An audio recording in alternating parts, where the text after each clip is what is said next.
오늘은 요한복음 8장을 나가도록 하겠습니다. 요한복음 8장 1절부터 11절 말씀을 한번 읽겠습니다. 예수께서는 올리브 산으로 가시니라. 이른 아침에 다시 성전으로 나오시니 모든 사람들이 주께로 오더라. 주께서 앉으셔서 그들을 가르치시더라.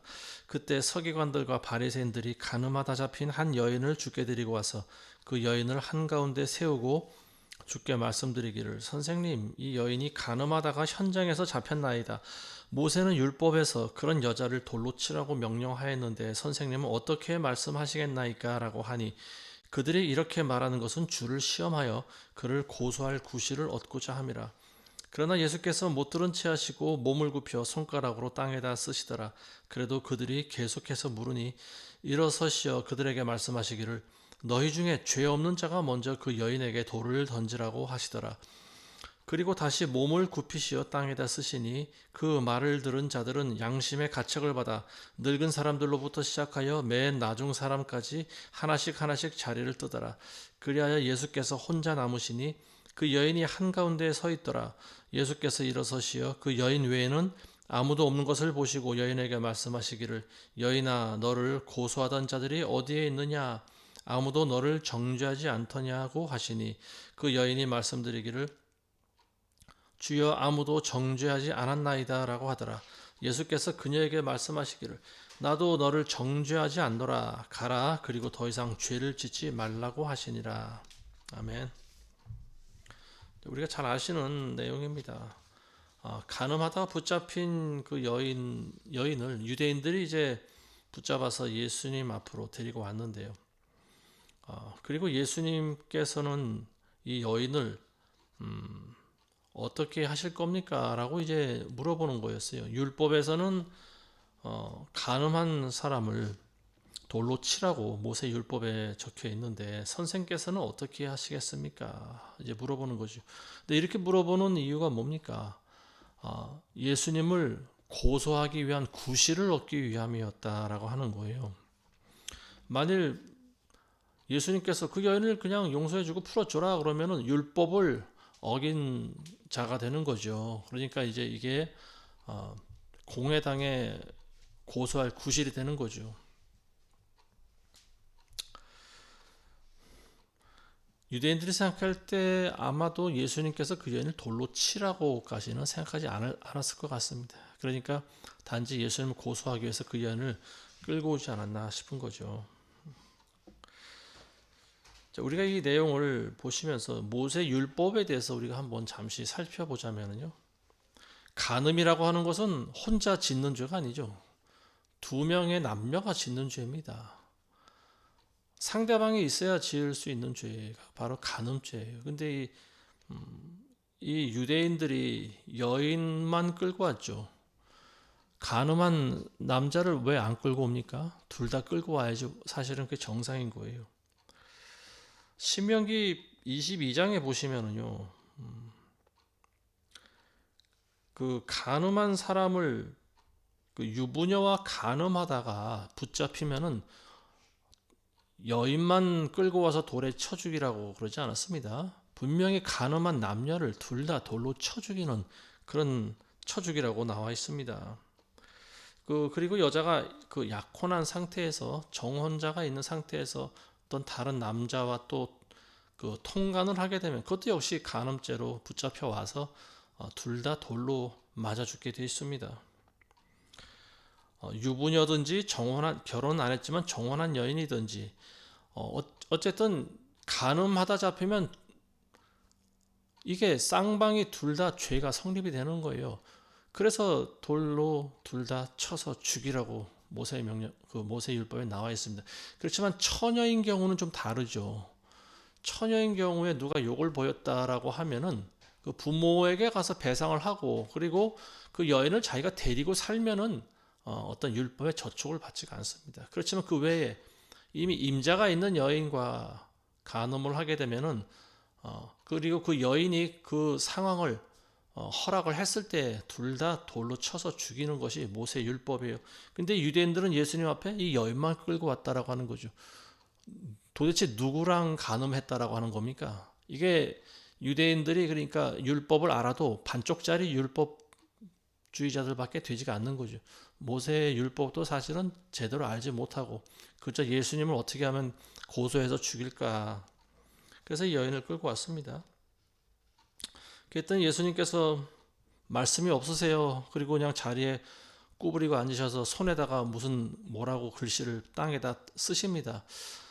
뭐라고 쓰셨을까요? 아마도 모세 율법을 적지 않았을까 싶습니다. 신명기 22장에 나와 있는 말씀을 아마 적지 않았을까 싶습니다. 아니면은 너희가 이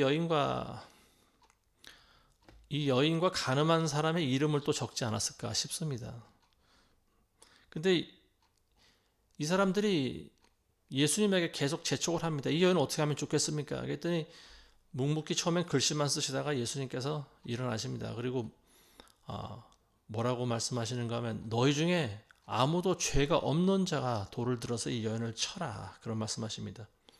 죄 없는 자가 이 여인을 치라고 하니까 사람들이 양심의 가책을 받습니다. 그리고 하나 둘씩 돌을 내려놓고 자리를 뜹니다. 그 자리에 죄 없는 자가 아무도 없었다라고 하는 거죠. 전부 죄가 있었다라고 하는 거예요.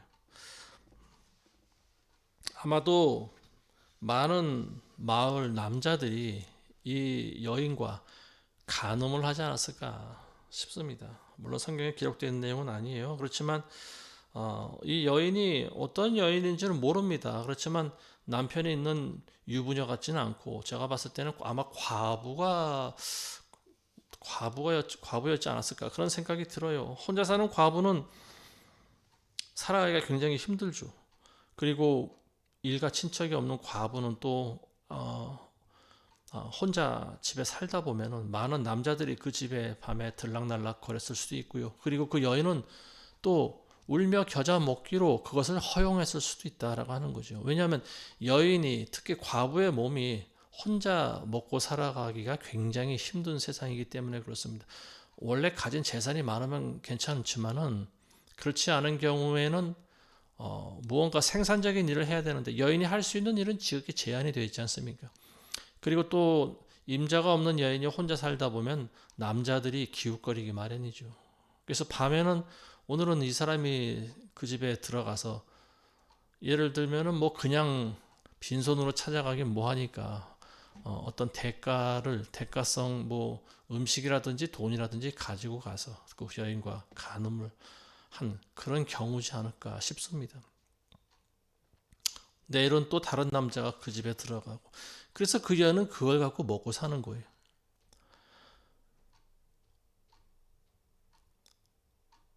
그게 직업은 아니지만 본의 아니게 직업이 되어 버렸다라고 하는 거죠.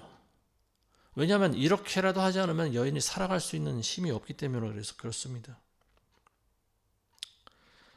어쨌든 예수님께서는 그 여인을 끌고 온 많은 유대인들에게 그렇게 말씀하십니다. 너희 중에 아무도 죄 없는 자가 이 여인을 돌로 쳐라. 그러니까 이 돌로 칠 수가 있겠습니까? 바로 자기도 돌에 맞아 죽어야 마땅한 죄인인데 자기가 바로 그 간음의 대상자인데 양심에 찔리는 거예요. 가책을 받은 거예요. 그러니까 하나 둘씩 전부 그 자리를 뜨고 맙니다. 여기 더 있다가는 내 이름이 불리겠다. 저 사람 입에서 내 이름이 불리면서 너가 저 여인과 간음하지 않았느냐. 어떤 자신의 그 죄악이 다 드러나는 것이 두려워서 그 자리를 떴는지도 모릅니다. 자, 두 번째로 이 사건이 우리에게 주는 교훈이 있습니다. 그게 뭐냐면요. 예수님께서는 그 여인을 용서하셨습니다. 그리고 아무도 너를 정죄하지 않느냐 물어보십니다. 아무도 정죄하지 않습니다. 그러니까 나도 너를 정죄하지 않는다. 가서 다시는 죄를 짓지 말라 이런 말씀하십니다. 예수님께서 용서해 주셨다고 하지만 계속해서 죄를 져도 된다라고 하는 말은 아니죠. 다시는 죄를 짓지 말라 이런 말씀하십니다. 여인이 끌려온 죄가 있죠. 그거는 아마 한 번이 아닌 것 같아요. 한 번 간음하다 붙잡히는 경우는 거의 없다고 보여집니다. 이게 여러 번 반복이 된 거예요. 그러다 보니까 마을 사람들이 이 여인을 끌고 왔습니다. 그 예수님께서는 여인에게 계속 죄를 지어도 좋다라고 결코 말씀하시지 않으셨죠. 성경에는 물론 나한테 죄를 지은 사람을 7번씩 70번이라도 용서해 주라는 그런 예수님의 말씀이 있습니다. 그렇지만 그거는 영원토록 죄를 져도 된다, 아니면 일부러 죄를 지어도 상관이 없다, 이런 말은 아니겠죠. 490번이나 용서해 주라고 하는 말은 뭐겠습니까? 그거는 피해자 입장인 거죠. 어찌 보면은 가해하는 사람의 입장에서 보면은 이 사람에게 계속해서 그렇게 490번씩이나 죄를 지을 수 있는 사람이 누가 있겠습니까? 한번 죄를 짓고 깨달으면 회개하고 다시는 죄를 짓지 않게 되는 것이 그게 인지상정이죠. 그렇지만 의도치 않은 그런 피해를 계속 보게 됐을 경우에 우리는 복수를 결심하게 되는데, 예수님께서는 복수하지 말라고 하는 거죠. 그리고 하나님의 자비와 긍휼하심을 본받아서 너희도 원수를 사랑하고 용서해 주라고 하는 거죠. 가해자 입장에서 너희가 끝까지 죄를 지어야 된다, 죄를 지어도 된다, 그런 말은 아니죠. 죄를 지은 사람은 회개를 해야 됩니다. 그리고 다시는 그 죄를 짓지 않도록 몸부림을 쳐야 돼요. 죄의 어떤 질에 따라서 어떤 죄는 굉장히 끊어내기가 쉽지가 않습니다. 뭐 술이라든지 담배라든지, 요즘에는 마약까지 지금 우리나라에 들어와 있는 상황인데요. 많은 사람들이 그렇게 생각할 수 있어요. 이거는 그냥 기호식품 아닙니까? 그건 생각하기 나름이죠. 기호식품이지만 그건 사람을 중독시키고 결국은 죽입니다. 나만 죽이는 게 아니라 상대방도 죽일 수가 있어요. 술, 담배 많이 하는 사람들이 뭐 남을, 물론 술을 많이 먹고 취해서 죽이는 경우도 많이 있죠. 근데 그거보다 더 무서운 것이 지금 마약이라고 하는 게 들어오지 않습니까? 이 마약은 조금만 해도 치사량이 넘은 수준에 들어오면은요, 본인도 죽고요. 그게 또 얼마나 많은 사람들에게 해악을 끼치겠습니까? 그래서 이게 이름이 마약인 거예요. 마귀의 약이라고 하는 거죠. 근데 지금 태국 같은 나라는 그런 마약을 복용하는 것이 합법화되어 있고요. 또 전 세계에서 그런 나라들이 많이 있습니다. 우리나라에도 지금 마약이 마술을 뻗치고 있어요. 점점 들어오고 있습니다. 이런 것들을 이제 우리가 받아들이면 안 된다라고 하는 거죠. 절대로 그렇게 들어와서는 안 되는 거고요. 그게 어마어마한 양이 배로 들어왔는데 이게 적발이 됐다고 합니다. 무려 그 무게가 2톤이라고 하던가요. 그 정도 양이면 우리 전 국민들이 여러 번 복용하고도 남는 양이라고 합니다. 그렇게 많은 수천억 대, 그 몇 조 원대의 그 마약이 어떻게 우리나라로 들어왔을까? 여러분들이 한번 뉴스를 보시기 바랍니다. 지금 우리나라가 죄악의 통로로 이용되고 있는 중이다라고 하는 거예요. 그만큼 전방위적으로 우리나라가 공격을 당하고 있습니다. 내부적으로도 그렇고 외부적으로도 그렇고요. 우리나라가 지금 침몰되기 일보 직전인 것 같은데, 어쨌든 기도하는 사람들이 나라 민족을 위해서 계속 기도를 해야 된다고 봅니다. 지금 우리나라는 굉장히 타락을 해가고 있어요. 그래서 법도 바꿔버립니다. 간음이 더 이상 죄가 아닌 거예요. 들키지만 않으면은 많은 사람들이 간음을 저지릅니다. 뭐 윤락업소 같은 데 가서 성매매 하는 것은 뭐 죄가 되는지 모르겠어요. 근데 간음이라고 하는 것이 서로 상대방의 의사와 눈만 맞으면은 그게 죄가 안 된다라고 하는 거예요. 처벌할 법이 없다라고 하는 거죠. 자, 그러다 보니까 이제 뭐 마약도 들어오지요. 그리고 지금 또 계속 동성애를 뭐 허용하라고 하는 그런 법안이 또 지금 추진되고 있지요.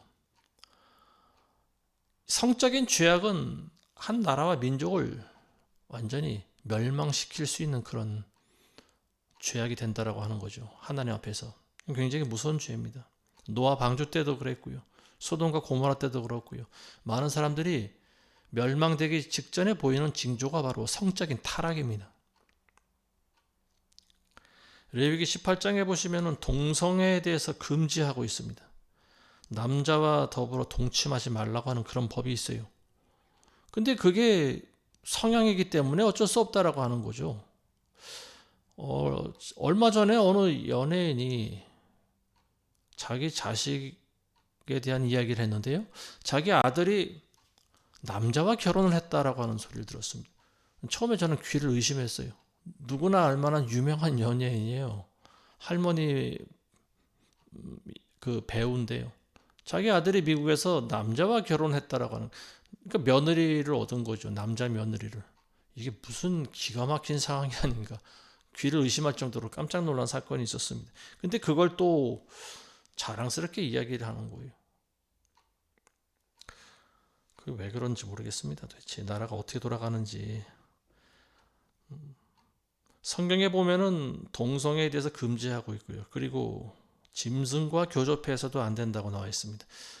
우리나라에서는 아직까지 그런 일이 없는 것 같은데 일부 서양 뭐 스웨덴이라든지 유럽 같은 데서는요, 짐승을 그냥 자기 배우자처럼 데리고 산다라고 합니다. 수간이라고 하는 거죠. 수간. 짐승과 교접하는 행위. 이거는 인간이 인간임을 포기하는 그런 행위입니다. 자기가 짐승이라고 하는 거예요, 결국은. 자, 이런 율법에 기록되어 있는 죄악들, 이거 전부 가증한 죄들입니다. 그리고 이를 범하는 사람들은 분명히 자기 백성들 가운데서 끊어진다라고 나와 있어요. 거룩한 백성들 사이에 이런 사람들이 있으면 안 된다라고 하는 거죠. 하나님만 믿는다고 하는 사람들이 이런 죄를 지을 수 있습니까? 안 되는 거예요. 하나님 믿는 사람들은 하나님 백성답게 살아가야 됩니다. 어떻게 하나님 믿는다고 하면서 어떻게 동성애를 허용하고 간음도 허용하고 술 담배도 하고 또 마약도 하고 결국은 다 죽는 길로 가는 거예요. 그런 것들을 끊어내지 않는다라고 하면 죄라고 하는 것은 계속 우리의 발목을 붙잡게 된다. 우리가 그 죄악을 끊어낼 줄 알아야 됩니다. 그래야 그게 진정한 그리스도인들이에요. 근데 이미 많이 들어온 것 같습니다. 너무. 이 세상이 너무 많이 타락한 것 같아요. 이 세상을 바꿀 수 있는 힘은 우리에게 없습니다. 은혜와 구원이라고 하는 것은 하늘로부터 내려오는 거예요. 이 백성을 정화시킬 수 있는 힘은요, 하나님으로부터 옵니다. 하나님의 말씀만이 타락한 우리의 정신세계를 정화시킬 수가 있어요. 12절부터 18절까지 보겠습니다. 그때 예수께서 다시 그들에게 말씀하시기를 나는 세상의 빛이라 나를 따라오는 사람은 결코 어둠에 다니지 아니하고 생명의 빛을 얻으리라고 하시더라. 바리새인들이 주께 말하기를 당신이 당신 자신에 관하여 증거하니 당신의 증거는 옳지 않도다고 하니 예수께서 대답하시어 그들에게 말씀하시기를 내가 내 자신에 관해 증거할지라도 나의 증거는 옳도다. 이는 내가 어디서 와서 어디로 가는지 알기 때문이라. 그러나 너희는 내가 어디서 와서 어디로 가는지 말할 수 없느니라. 너희는 육신을 따라 판단하나 나는 아무도 판단하지 아니하노라. 만일 내가 판단을 한다 해도 나의 판단은 옳으니라. 이는 내가 혼자 하는 것이 아니요 나와 나를 보내신 아버지께서 함께 있기 때문이라. 너희 율법에도 두 사람의 증거가 옳다고 기록되어 있느니라. 나는 나 자신에 관하여 증거하며 또 나를 보내신 아버지께서도 나에 관하여 증거하시느니라고 하시니라. 아멘. 12절에 보면 예수님께서 다시 그들에게 말씀하시기를 나는 세상의 빛이라. 지난 시간에 우리 나눴죠. 세상의 빛에 대해서 우리가 나눴습니다. 예수님은 세상을 비추시는 빛이 되시는 분입니다. 그래서 예수님이 이 땅에 오셔서 우리 암흑 가운데 살아가던 죄인들에게 구원의 빛이 비추게 된 거 아니겠습니까? 예수님이 하신 모든 말씀이 다 옳은 말씀이시죠. 근데 13절에 보시면 바리새인들이 당신은 당신 자신에 대해서 스스로 증거하니 그거 옳지 않도다 이런 말씀하십니다. 근데 예수님은 바리새인들의 말을 인정하지 않으십니다. 그들의 말을 반박하십니다. 너희가 내 증거가 옳지 않다고 해도 나는 옳다라고 하는 말입니다. 왜냐하면 예수님은 스스로 있는 자 아닙니까? 예수님은 하나님의 아들이시고 그리고 또 하나님과 본체가 되시는 분입니다. 예수님이 옳지 않으면 도대체 누가 옳다는 겁니까? 예수님께서 13절에 보시면은요, 14절에 보시면 나는 내 자신에 관해 증거할지라도 나의 증거는 옳도다 이런 말씀하십니다. 그 이유가 뭐냐면 나는 내가 어디로 와서 어디로 가는지 알기 때문이라. 예수님이 하신 말씀은 생명의 말씀입니다. 굉장히 중요한 말씀이에요. 예수님께서 내가 어디로 와서 어디로 가는지 알고 있기 때문에 내가 하는 모든 말은 그것은 옳은 말이다라고 하는 말입니다. 이게 굉장히 중요한 말씀이에요. 지금 많은 사람들이 저마다 종교를 믿고 있습니다. 근데 참된 종교라고 하는 것은요, 인간의 정체와 기원에 대해서 말할 수 있어야 됩니다. 근데 대부분의 종교는 인간의 정체를 몰라요. 인간의 기원을 몰라요. 인간이 어떻게 생겨났는지 몰라요. 그리고 마지막으로 어디로 가는지 모른다라고 하는 거예요. 근데 예수님께서는 그걸 알고 계시는 분입니다. 나는 내가 어디서 와서 어디로 가는지 나는 알고 있기 때문에 내가 하는 모든 말은 다 옳다라고 하는 말입니다. 자, 이 말을 우리 인간들에게 적용시켜 보면은요, 인간들도 알고 있어야 된다라고 하는 거예요. 내가 어디서 와서 왜 살며 어디로 가는지 이걸 알고 있어야 된다라고 하는 거죠. 이게 철학적인 3대 명제 아닙니까? 이게 바로 인간의 정체와 기원이에요. 여기에 대해서 말할 수 있어야지 인간이 비로소 인간답게 살 수 있다라고 하는 거죠. 예수님은 아시는 분이에요. 예수님께서는 나는 내가 어디서 와서 어디로 가는지 나는 알고 있다. 그리고 너희의 인생도 마찬가지다. 나는 너희의 시작과 결말을 이미 다 알고 있다라고 하는 거죠. 이렇게 말할 수 있는 분이 진짜 구세주가 되시는 거죠. 이런 분이야말로 진짜 진리고 길이고 생명이 되시는 분이죠. 근데 많은 사람들이 이렇게 말을 하지 않는다라고 하는 거예요. 그래서 예수님께서 나보다 먼저 온 자들은 전부 가짜요, 도둑이며 절도다, 이런 말씀하십니다. 다른 데는 구원이 없다라고 하는 거예요. 가짜들은 종교를 만들어서 사람들을 미혹시킬 수는 있어요. 그리고 그들에게 복을 준다고 거짓말로 가르칩니다. 사실은 복을 주는 것이 아니고 그들의 것을 전부 갈취하는 거죠. 그래서 예수님께서는 그들을 도둑이라고 부릅니다. 양들을 정말로 위하는 건 아니에요. 진짜로 양들을 위하는 그 지도자라면요, 양들을 위해 죽어줄 줄 알아야 되는 거죠. 근데 예수님께서는 하나님의 아들이시면서 몸소 우리를 위해서 죽어주셨지 않습니까? 몸으로 실천하셨지 않습니까? 그래서 우리가 예수님이야말로 진짜 하나님의 아들이시다라고 하는 거죠. 그리고 예수님이 하시는 모든 말씀이 다 옳다라고 하는 말입니다. 우리가 아무리 세상적인 지식이 많아도 우리가 어디서 왔고 어디로 가는지를 알지 못하면 소용없어요. 멸망하는 짐승과 조금도 다를 바가 없습니다. 16절 보겠습니다. 16절에 보시면요, 만일 내가 판단을 한다 해도 나의 판단은 옳으니라. 이는 내가 혼자 있는 것이 아니요 나를 보내신 아버지께서 함께 있기 때문이다. 예수님께서 너희는 육신을 보고 판단하지만 나는 너희를 판단하지 않는다, 이런 말씀하십니다. 그리고 내가 설령 너희를 판단해도 그 판단이 옳다. 왜냐하면 하나님께서 나와 함께 하시기 때문이다, 이런 말씀하십니다. 그리스도인들에게도 이 말씀이 어느 정도 적용이 됩니다. 우리는 세상을 판단하나 세상은 우리를 판단하지 못한다라고 하는 거죠. 우리는 세상의 어떤 그런 법과 잣대로 우리가 적용되지 않는다라고 한 말입니다. 왜냐하면 세상은 죄악 가운데, 어둠 가운데 속해 있기 때문에 그렇습니다. 우리는 빛에 속해 있고요. 세상의 구애를 받지 않는다라고 하는 말입니다. 자, 그럼 19절에서 22절 보겠습니다. 그러므로 그들이 주께 말하기를 너희 아버지가 어디 있느냐고 하니 예수께서 대답하시기를 너희는 나를 모르며 내 아버지도 모르느니라. 만일 너희가 나를 알았다면 나의 아버지도 알았으리라고 하시니라. 이런 말씀들을 예수께서 성전에서 가르치실 때 연보함이 있는 데서 하셨더라. 그러나 아무도 주께 손을 대는 자가 없었으니 이는 그의 때가 아직 이르지 아니하였음이라. 그때 예수께서 그들에게 다시 말씀하시기를 내가 나의 길을 가리니 너희가 나를 찾을 것이나 너희는 너희 죄들 가운데서 죽으리라. 내가 가는 곳에는 너희가 올 수 없느니라고 하시니 유대인들이 그가 말하기를 내가 가는 곳에는 너희가 올 수 없느니라고 하니 그가 자살하려는가 라고 하더라.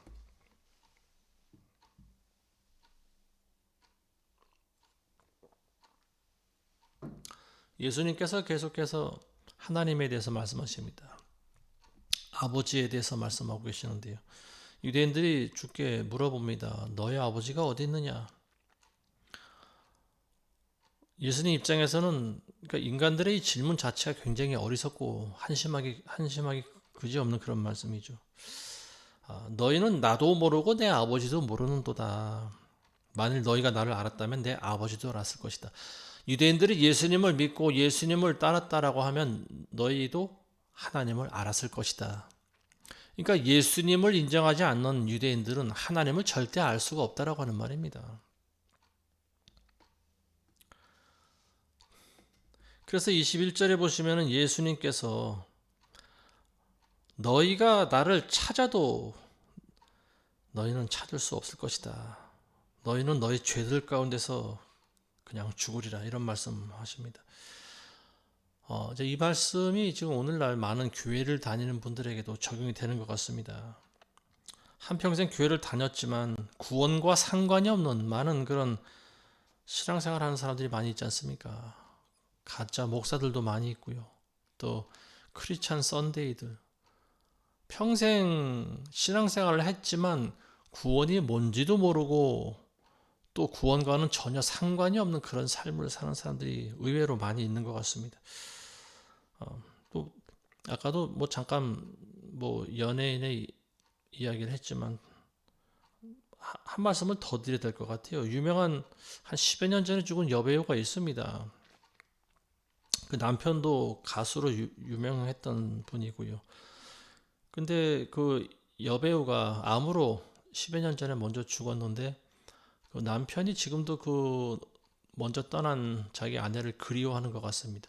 근데 그 남편이 뭐 마음속에 어떤 맺힌 한이 있었는지 이 남편이 찾아간 곳이 어디냐면 무당이었습니다. 무당집을 찾아갔어요. 근데 그 남편도 평소에 크리스찬으로 알려져 있고요. 예전에 뭐 어느 기독교 방송에도 나와서 간증했다라고 하는 그런 또 소리가 있습니다. 남 앞에 나와서 간증할 정도면은 일반인보다는 그래도 믿음이 좀 좋지 않았을까 그런 생각을 우리가 하게 되는데요. 어쨌든 남에게 본이 되고 덕이 되어야 되는 그런 크리스찬이 자기 아내를 그리워해서 무당집을 찾아갔다. 도대체 이게 무슨 말인가? 굉장히 혼란스러운 부분입니다. 결론적으로 저는 이런 말씀을 하고 싶어요. 연예인들이 하는 말에 현혹되지 마시기 바랍니다. 연예인들이 나는 하나님을 잘 믿는다. 나는 모태신앙이다. 나는 이런 은혜를 받았다. 심지어는 또 이런 간증 프로그램에 나와서 간증도 합니다. 나는 이렇게 변화가 됐다. 여러분들 그런데 너무 미혹되지 마시기 바랍니다. 대부분의 연예인들이 보여주는 믿음이라고 하는 것은요, 보여주기식 믿음이에요. 연예인들은 자기 본심을 대부분 잘 드러내지 않습니다. 연예인이라고 하는 직업이 뭡니까? 배우들은 각본에 짜진 대로 말하고 움직이는 사람들이 배우들 아닙니까? 그러니까 평소 자기 직업 의식대로 남 앞에 나와서 자기가 싫어도 좋은 티를 내야 되고 기뻐도 또 슬픈 척을 해야 되고 뭐 이런 자기 감정과 상관없는 그런 어떤 각본에 짜진 대로 삶을 살아간 사람들이 연예인이에요. 어찌 보면. 근데 이런 사람들이 하나님을 정말로 믿는다. 그런 사람들이 얼마나 될지 저는 잘 모르겠습니다. 근데 지금 계속 그들의 정체가 드러나고 있는 것 같아요. 이런 걸 보면은 무당을 찾아가서 도대체 무엇을 얻으려고 할까요? 무엇을 기대하려고 무당을 찾아갑니까? 근데 그 무당도 보면은요, 연예인 뺨치는 그런 또 인물을 가지고 있습니다. 사람들이 많이 현혹되게 생겼어요. 그래서 뭐 이 주술을 합니다. 막 이 방울을 딸랑딸랑 하면서 귀신을 부르는 거예요. 그게 바로. 그래가지고 뭐 죽은 그 아내의 영혼을 자기 몸에 뭐 빙의시켜서 뭐 그 남편과 뭐 대화를 하기도 하고요. 뭐 이런 퍼포먼스를 하는 것 같은데 보니까 하도 제목이 그래서 한번 들어가서 잠깐 봤습니다. 근데 너무 기가 막힌 현실을 보게 됐어요. 그 남편이 뭐 아내가 좋은 곳으로 갔기를 바라지만 평생 아프지 않고 앞으로도 계속 아프지 않고 살았으면 좋겠다. 뭐 이런 말을 합니다. 아니, 한 번 죽은 영혼이 뭐 다시 또 병이 듭니까? 아프거나 하게. 그러니까 이 남편은 한마디로 믿음이 없는 거예요. 그런 영적인 이치에 대해서 너무 모르고 있는 거죠. 말씀을 모르고 있는 거예요. 영혼의 세상이 어떤지, 어떻게 전개되는지에 대해서 전혀 모르고 있는 사람이, 이런 사람들이 의외로 많다라고 하는 거예요. 저는 예전부터 그런 소리 많이 들었어요. 교회 다니는 많은 분들이 점집을 많이 찾아간다라고 하는 거예요. 그러니까 이 사람들 머릿속에는 도대체 무슨 생각이 들어있나 모르겠습니다. 아마도 하나님과 또 귀신의 영역은 다른 곳에 있다라고 생각하는 것 같습니다. 이 말씀을 듣는 분들 가운데서도 혹시 그런 분들이 있다라고 하면요, 여러분들 정신 차리시기 바랍니다. 하나님께서 관여하지 않는 세상은 없습니다. 이 모든 세상은, 모든 피조물들은요, 하나님이 만드신 세상입니다. 그러면 이런 귀신과 같은 영적인 현상들은 다 뭐냐? 그냥 그것들은 귀신일 뿐이에요. 귀신의 기원에 대해서는 성경에 나와 있지 않습니다. 하나님께서 귀신을 만들었다는 이야기는 없어요. 우리가 단지 추측하기로 타락한 천사들이 우리 인간들을 현혹한다라고 우리는 그저 추정할 뿐이에요. 근데 어쨌든 하나님의 허락하심 가운데 그런 귀신들도 지금 활동을 하고 있습니다.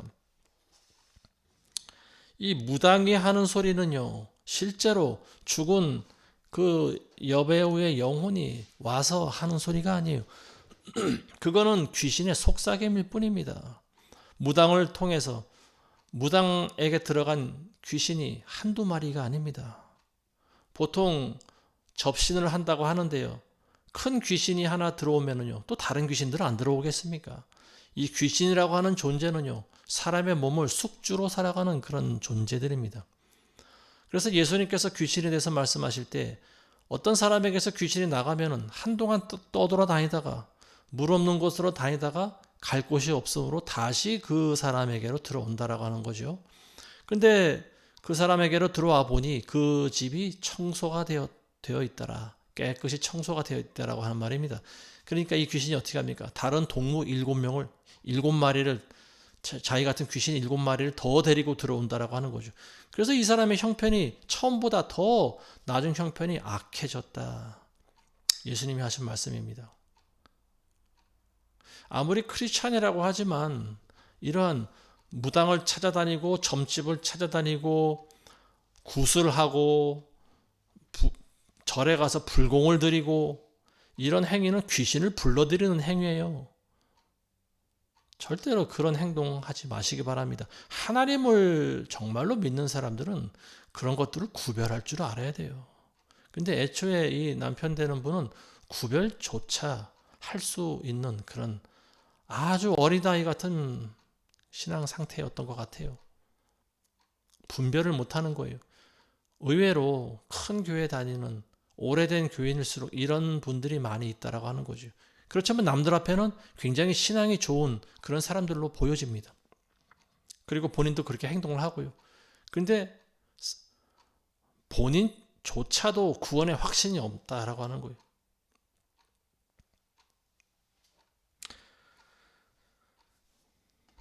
하나님을 영접했다고 하지만 다시 세상으로 돌아간 사람들이 보여주는 결말이 전부 이와 같습니다. 여전히 죄 가운데 살다가 그냥 죽는 거예요.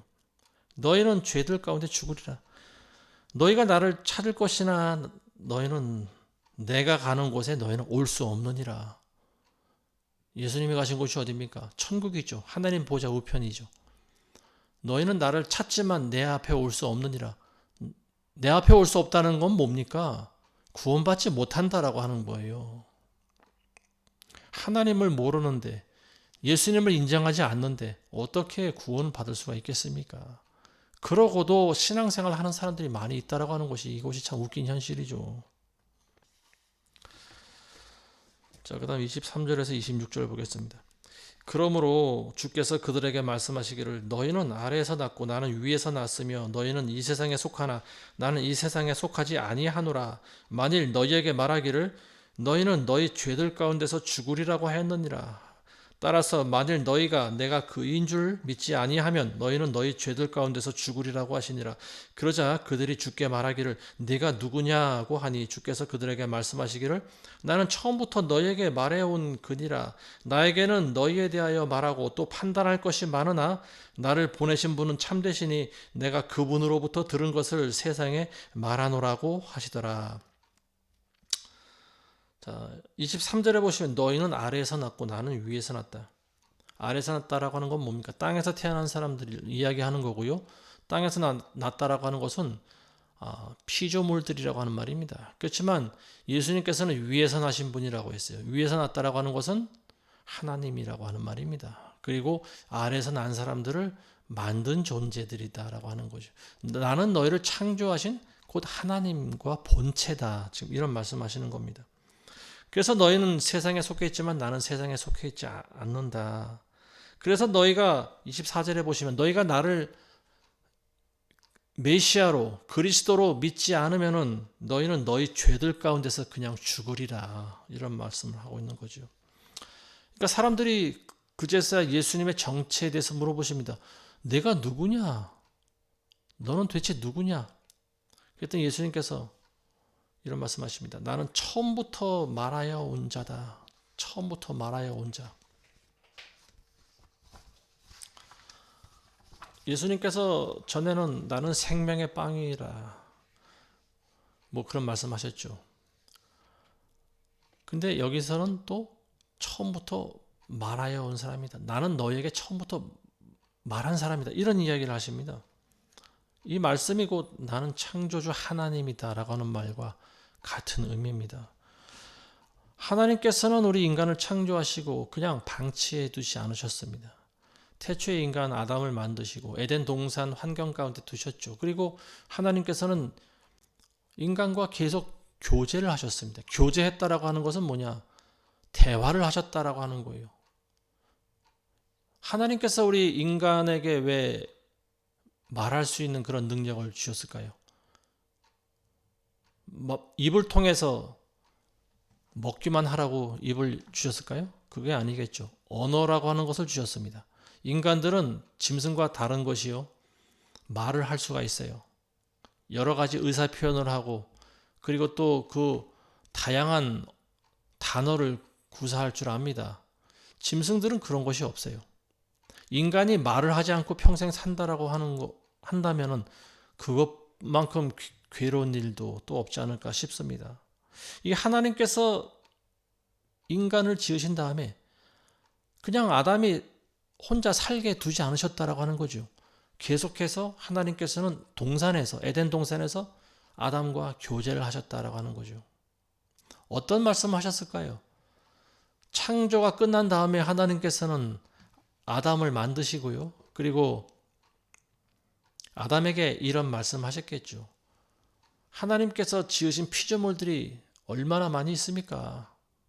땅 위에 사는 생물들이 있고 하늘에 나는 날짐승들이 있고 바다에는 물고기들이 있습니다. 그리고 또 땅 위에는 짐승들 말고도 기어다니는 벌레들이 있고요. 수십만 가지의 그런 종류화되는 생물들이 있습니다. 하나님께서는 아담에게 그러한 명령을 내리셨어요. 내가 만든 것들을 네가 지금 보고 있느냐? 내가 너한테 이것들의 이름을 짓도록 내게 허락하마. 네가 이 생물들의 이름을 다 지어라. 하나님께서 그런 말씀하십니다. 그래서 아담이 짐승들의 이름을 다 짓습니다. 개는 개라고 그러고 고양이는 고양이라고 그러고 또 큰 이런 뿔 달리고 귀가 큰 짐승을 코끼리라고 그러고 또 무시무시하게 생긴 사자와 호랑이와 이런 것들의 이름을 다 지었다라고 하는 거. 이게 전부 아담이 지은 겁니다. 아담이 모든 생물들의 이름을 다 지었어요. 물고기의 종류부터 수천 가지 되는, 수만 가지 되는 그런 이름들을 이 아담이 다 지었다라고 하는 겁니다. 아담이 이걸 지을 때마다 하나님과 교제를 하면서 지었겠죠. 하나님, 이거를 뭐라 그럴까요? 이거는 저거를 뭐라 그럴까요? 이렇게 생긴 동물은 뭐라고 부르는 게 좋을까요? 이렇게 계속 하나님과 교제하지 않았을까요? 이러한 긴밀한 교제 가운데 원래는 인간이 있었다라고 하는 거죠. 근데 하나님과 계속 교제를 했는데 하나님께서 간과하신 사실이 있어요. 간과했다라기보다 인간에게 더 윤택한 삶을 주기 위해서 하나님이 행하신 일이 있죠. 그게 뭐냐면 그 인간인 남자에게 여자를 만들어주는 일이었습니다. 짝을 만들어주는 일이었어요. 모든 생물들이 다 남자와 수컷과 암컷으로 이렇게 지어졌지 않습니까? 근데 이 남자 혼자만, 아담 혼자만 독처하는 것이 하나님 보시기에 좋지 않았다라고 하는 거죠. 그래서 아담을 깊이 잠들게 하신 다음에 갈비뼈로 그걸로 여자를 만들어서 주셨습니다. 그래서 비로소 한 쌍이 되고 완전한 인간이 될 수 있었던 거죠. 서로 돕는, 서로 도와주고 또 도울 수 있는 그런 인간들을 하나님 만드셨습니다. 근데 인간들이 잠시, 그러니까 하나님께서는 잠시 놔두신 거죠. 인간들이 어떻게 사는지 보셨던 것 같습니다. 그랬더니 이것들이라고 제가 말했는데 죄송합니다. 이게 인간들이 잠시 하나님과의 교제가 소홀해지니까 어떤 일이 생깁니까? 뱀이 들어옵니다. 뱀. 사탄이죠. 뱀이 바로 하나님과 인간 사이에 틈을 치고 들어옵니다. 사탄이라고 하는 존재는 바로 그런 존재예요. 그래서 우리가 하나님과 계속 긴밀한 교제를 갖지 않으면 항상 마귀가 우리가 틈을 탄다는 사실을 우리가 알아야 됩니다. 그래서 결국은 뱀이 선악과를 따먹게 하고요. 우리 인간들은 죄악 가운데 살아가게 된 거죠.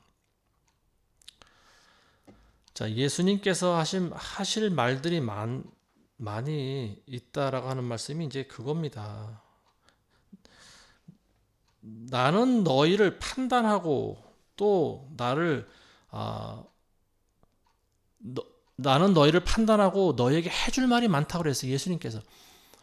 예수님께서 인간들에게 해주실 말이 얼마나 많이 있겠습니까? 예수님은 하나님이고 창조부터 지금까지 모든 걸 다 보고 아시는 분 아닙니까? 근데 인간들은 과거를 잊어먹지 않았습니까? 죄가 들어오면서 인간의 기원에 대해서 잊어먹고 내가 어디서 와서 왜 살며 어디로 가는지 전혀 모르는 이런 무지하고 깡통 같은 인간들에게 예수님이 해주실 말씀이 얼마나 많이 있겠어요. 너희 조상이 선악과를 따먹어서 죄가 들어오고 그런 말미암아 너희가 지금까지 오게 되었다. 그리고 역사를 쭉 짚으시면서 너의 모든 조상들도 하나님의 은혜 가운데 살아갔지만 그러나 만나를 먹고 전부 다 죽었다. 그리고 그 원인과 결과 죄로 말미암은 것이었다. 이런 말씀들, 예수님께서 해주실 말씀들이 얼마나 많이 있었겠습니까? 인간들에게. 근데 인간들은 너무나 무지한 거예요. 눈앞에 있는 하나님의 아들을 보고도 알아보지 못하는 거죠. 그게 예수님을 얼마나 안타깝게 하셨을까? 우린 그런 생각을 해볼 수가 있는 거죠. 자, 마지막으로 27절에서 30절까지 보겠습니다. 그들이 주께서 자기들에게 아버지에 관해서 말씀하신 것을 깨닫지 못함으로 예수께서 그들에게 말씀하시기를 너희가 인자를 들어 올리는 그때야 너희는 내가 그인 줄 알게 되리라. 나는 스스로 아무것도 하지 아니하나 오직 내 아버지께서 내게 가르치신 대로 이런 것들을 말하노라. 나를 보내신 분이 나와 함께 계시느니라. 아버지께서는 나를 홀로 남겨두지 아니하셨으니 이는 내가 언제나 그분을 기쁘게 하는 일들을 행하기 때문이라고 하시니라. 주께서 이런 말씀들을 하시니 많은 사람이 주를 믿더라. 너희가 지금은 나를 믿지 않지만 언젠간 나를 믿게 될 것이다. 그때가 언제냐? 내가 십자가에 올라가서 죽임을 당하고 그리고 또 부활하고 그리고 하늘로 올라갈 때 너희는 나를 믿게 될 것이다. 그런 과정 가운데서 많은 사람들이 예수님이야말로 참 하나님의 아들이라고 하는 사실을 믿습니다. 그리고 결정적인 계기가 된 것은 예수님이 승천하시고 나서 열흘 있다가 성령이 강림한 사건입니다. 성령이 120명가량 되는 사람들 가운데 임했을 때 이 사람들은 비로소 예수님이 하신 말씀을 믿게 되는 거예요. 인간의 힘으로도 능으로도 믿는다라고 하는 것이 잘 되지가 않습니다. 오직 하나님의 영이 임할 때 믿음이 가능한 줄로 믿습니다. 예수님이 이 땅에 오셔서 하신 모든 일들은요, 본인이 스스로 계획하고 결정한 일들이 아닙니다. 하나님 아버지로부터 전부 지시받은 일이고요, 명령받은 일들입니다.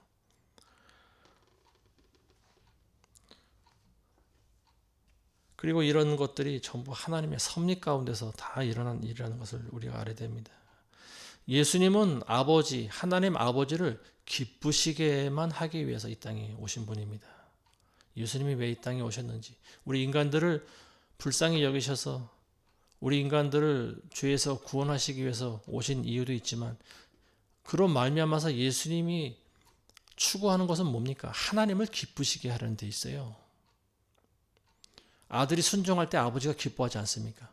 예수님도 순종하심으로써 아버지를 기쁘게 한 거죠. 우리도 이 말씀을 통해서 예수님을 본받아서 하나님을 기쁘시게 하는 그런 인생을 살아가게 되시길 바라겠습니다. 기도합니다. 하나님 아버지, 우리는 죄인이라 늘 어떻게 하면 계속 죄를 지으며 살아갈까만 궁리합니다. 그러나 예수님으로 말미암아서 이제는 죄를 단절하고 죄를 무서워하며 우리의 돌아가신 예수 그리스도께서 가신 그 길을만 우리는 따라가기 원합니다. 간음한 여인을 용서하신 주님께서 너희 중에 누구든지 죄 없는 자가 돌을 들어 이 여인을 치라고 그 말씀하신 의미를 깨닫게 도와주옵소서. 죄인 아닌 사람이 이 땅에 아무도 없나이다. 우리가 모두 다 죄인입니다. 그렇지만 우리는 죄를 알고 죄를 무서워하며 죄를 두려워하며 죄를 짓지 않으려고 노력하며 살아가는 존재들입니다. 하나님의 성령께서 우리 가운데 임하셔서 분별할 줄 알게 하시고 세상과 구별되는 삶을 살아가게 해주시는 줄로 믿습니다.